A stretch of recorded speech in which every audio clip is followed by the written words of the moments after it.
Aaron, there's been some developments as the investigation has progressed. You know, what the investigators are telling us is, as far as a motive, a manifesto, the reasoning behind this, the suspect is still a blank slate. But what they have developed is a lot of the background about what happened that day.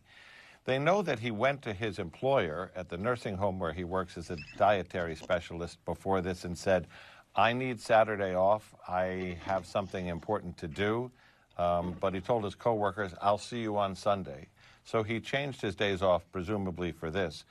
We also understand that when he got to the fairgrounds where this rally was being held for Donald Trump, the first thing that puts him on the radar of security people is near the magnetometer area where they're screening people in. He's carrying in his hand a rangefinder. It's a device that looks like a small pair of binoculars, but it's used by shooters to measure the distance when they're setting up a long-distance shot. Because he didn't have a weapon, that would not have prevented him to go through security, but they did flag, what does he have this in his hand for?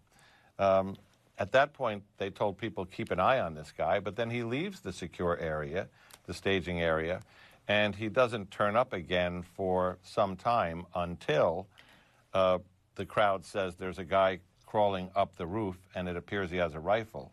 There is an eerie moment in here, Aaron, where he's taking the rangefinder and he's looking through it at the counter sniper positions. And one of the counter sniper positions is looking at him through the scope. At this point, there's not a gun in the picture, as I understand it, but they're saying he's looking at us, looking at him. Then when people alert the police and they try to come up the ladder to get him, and he confronts them with the AR-15 gun, they dive for cover. And then a moment later, he opens fire. But a lot of this sounds very spread out. The end of it happens very quickly. The last piece is the search of the car. As we reported last night, 2 remote-controlled IEDs, remote-controlled bombs in the car. The remote control for those devices found on his person on the roof, according to sources. 3 fully loaded magazines with nearly 100 rounds, a bulletproof vest.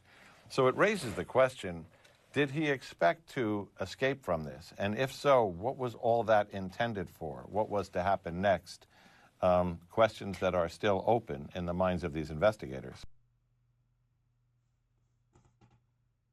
Okay, folks, this is just ultra fishy. This kid has 0 internet profile, no cell phone calls, no profiles, no sites visited, nothing. You believe that? I don't. And he was just let up there and watched by the sniper teams.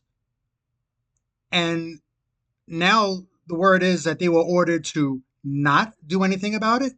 And if that's so, whoever did that order, heads need to roll.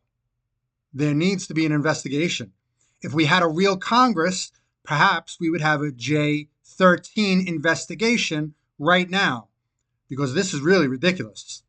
We can't let it stand. If they tried once, they'll try again. And if the Secret Service can't guard him from 130 yards, a little kid could kill him.